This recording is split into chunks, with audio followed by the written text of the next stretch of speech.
TKM2 Action News at 7, where the action never stops. I'm Humphrey Williams. And I'm Ron Swanson. First story up today is breaking news. Miss Maudie's house is ablaze, and we have Dixie Smith live at the scene. Thanks, Humphrey. Dixie here at the scene of Miss Maudie's devastating house fire in the heart of Macomb County, after it has been extinguished and the area has finally been cleared out to interview an eyewitness and get all the insight. Little Miss Scout Finch. Miss Finch, how are you doing after witnessing that horrific scene? I was mighty scared. Jem kept me calm because he kept telling me that my father, Atticus, would know and it'd be time to take action. I thought our house might burn down too. Oh no, I'm so sorry to hear that, Miss Finch. So your father was out there tonight helping Miss Maudie. Who else was coming together to help? Let me think. Mr. Avery was inside the house helping. He pushed a mattress right out the window. Miss Rachel was there, and so was the Abbottsville fire truck. They came from 60 miles away to help. Is there anyone else you can think of, Scout? Mr. Nathan Riley was there, and so was Boo Radley. Lots of folks were coming together tonight. Wow, it really looks like all of Macomb was out tonight. That's exactly what Atticus told me. I reckon he was right. Indeed he was. Do you remember anything about where the fire was and how it's kept developing? I remember seeing a spoon from Miss Maudie's dining room and moving up to the second floor. Then the house collapsed and fire gushed everywhere. It looked like a pumpkin. The wind was blowing mighty hard. Thought the fire was going to spread. Thank goodness it didn't. Poor Dill would have been mad. His book in the house would have gotten all burnt up. Around what time did the fire start, Scout? Atticus woke me up round 1 to put my socks and shoes on. I could tell by his urgency what was going on. Everyone was gone from the scene right around dawn. Then he went back home and drank some hot chocolate by the fireplace. Did you speak with Miss Maudie? How's she feeling about the whole situation? She ain't mad or sad at all. I thought she would be, but she ain't. She's glad. She kept saying she wanted to build a smaller house. Now she can build one right up. Does she know how the fire might have gotten started? Since it's getting cold outside, she had to bring her plants and flowers inside so they don't get frost on them. She left the stove on to keep them nice and toasty. Next thing you know, smoke started building up and her house was on fire. Thank you so much, Scout. That's all from the scene of the fire. Back to you in the studio, Humphrey. Thanks, Dixie. Now over to Gilbert Hustle at the scene of the tussle. Yes, thank you guys. I am here at the scene of the tussle that happened last night outside of the Macomb County Jail. There was a mob of Cunninghams that gathered outside of here, but luckily Atticus Finch and his children were here waiting for them to stop them with their intentions of being to harm Tom Robinson, who was just transferred to this jail last night before his trial. Now we have a witness of the scene, Mr. Underwood, and can you tell us what happened? Yes, I'll tell you. These poor white farmer men came up here looking for trouble because they knew old Tom Robinson was staying here. Luckily, Mr. Finch was here and waiting for them. So what happened while they were here? Oh, nothing really. They were just standing around talking. What did they say?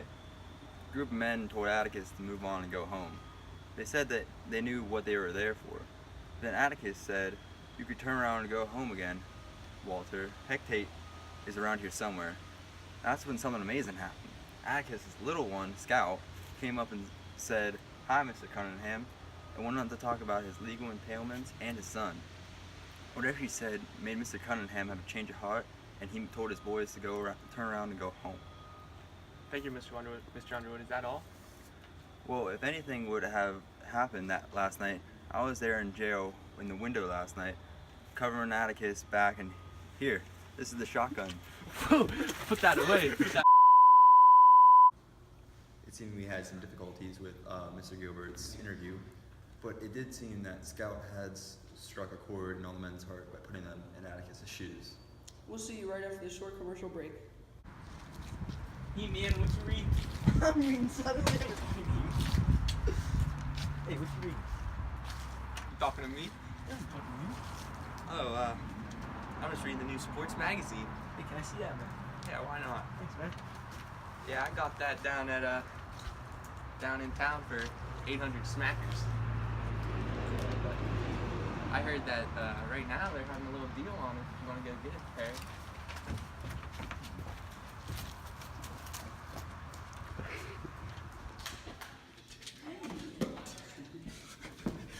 See this right here? It's for 800 smackers. That's 1 million Shakespeare bucks. You know what that is? $5 US. So you gotta buy these suckers. $10. You know what's in here? Look at this. Look at this. Sports. Sports again. Sports.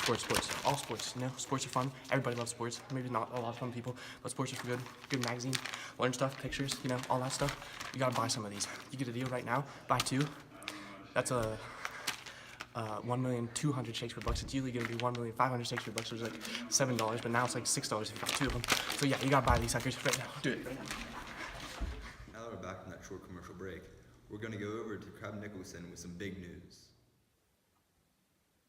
Thanks, guys. I'm Crab Nicholson, and after a long day in the courtroom, the court case involving Tom Robinson and Mayella Ewell has come to a conclusion. Tom was accused of raping Mayella Ewell on the evening of November 21st. Let's break down what happened during the trial. First, we begin with the testimonies. Testifying as an eyewitness was Mr. Heck Tate. During the cross-examination, Mr. Atticus Finch, Tom's lawyer, asked Mr. Tate if Mayella had had any injuries after the event. Mr. Finch, I remember now, she was bunged up on that side of the face, said Tate, that side being her right side. Now enter Mr. Atticus Finch. Atticus revealed to the whole courtroom that Tom had a crippled left hand. How could Tom have given Mayella bruises on her right side if he had a crippled left hand? Next, Bob Ewell testified as an eyewitness. He had said that he saw Tom raping Mayella Ewell and that when he saw Bob, Tom took off, but Bob was still able to identify him as Tom Robinson. While on the chair, Atticus Finch asked Mr. Ewell to write his name on a piece of paper. When writing his name, Ewell used his left hand. So did that mean that Mr. Ewell could have beaten Mayella? That is what Atticus Finch is suggesting. Then, Mayella Ewell took the oath. Her testimony was interesting, as she had said that her father was shouting over top of her, "Who done it? Who done it?" after she had been beaten. How could Bob Ewell have known who did it in his testimony, but not in Mayella's? And finally, testifying for himself was Tom Robinson, who said that on November 21st, Mayella had grabbed him below the waist, and then he said this: "She reached up and kissed me side the face." But after all of this, Tom Robinson was found guilty. All in all, a shocking conclusion to a shocking case. Over to you, Ronson.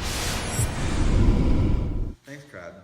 We have some reports from Macomb County Prison that the recently convicted Tom Robinson attempted to escape during their exercise time. We were told that he was running when he broke out into a dead sprint towards the fence, and the guard yelled for his name and told him to stop, but then he fired a few shots in the air, but Tom Robinson did not stop. And then, since he did not heed their commands, they were forced to shoot him before he escaped the prison. Some people say that the officers were out of hand when they shot Tom Robinson 17 times instead of just shooting him once in the leg to handicap him. Tom Robinson was pronounced dead on arrival, and his lawyer, Atticus Finch, has been contacted and told the tragic news of his death. News of his death has spread throughout Macomb, and Atticus Finch himself went and told Tom Robinson's wife, Helen Robinson, of her husband's untimely death. The people of Macomb are in shock of the details of Tom Robinson's death and want to know who the officer was that shot him so many unnecessary times. Over to you, Humphrey. I have reports from Sheriff Heck Tate that a man identified as Bob Ewell has attempted to attack Jeremy and Jean Louise Finch in the middle of the night in an attempt to get revenge on Atticus Finch. According to Heck, Bob stuck a kitchen knife in himself after Jeremy and Jean Louise had escaped. This morning, Mr. Bob Ewell stopped Atticus on the post office corner, spat in his face, and told him he'd get him if it took the rest of his life, were the words that Miss Stephanie said to Jem and Scout. Bob wanted revenge for the court case that happened. Not long ago, Bob was doing very suspicious actions. According to Judge Taylor, Bob had made an attempt to break into his house. Also, Bob had been shouting racist and rude words toward Helen Robinson. Mr. Linkty had settled that problem, but what was the reason? Is Bob trying to get back at people against him in the court case of his daughter Mayella? Shortly after these suspicious events, the attack occurred. Jem and Scout were on their way home from a play at their school. As they were walking through the dark schoolyard, Jem thought he heard a noise. What Scout first believed to be Jem playing a trick on her was actually Bob Ewell. Bob came out of the bushes and attempted to kill the two children with a kitchen knife. Neither of the kids were stabbed, but Jem suffers from a badly broken arm, and Scout has minor cuts and bruises. For what reason would Bob go after Atticus's two children instead of Atticus himself? Heck believes that he's too much of a coward to ever have met Atticus face to face. It still takes a lot of nerve to attack 2 children. That's all for now.